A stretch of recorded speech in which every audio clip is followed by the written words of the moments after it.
Hey, this is a supplemental video for stock number TT392, which is a 2000 Toyota Solara. This one, I've gotten it running. Mileage is 172,435 miles. I'm not going to call this one a good engine because it's got no oil pressure, but we're going to test the transmission real quick. Put her into drive.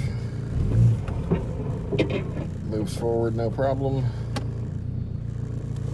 Put her into reverse.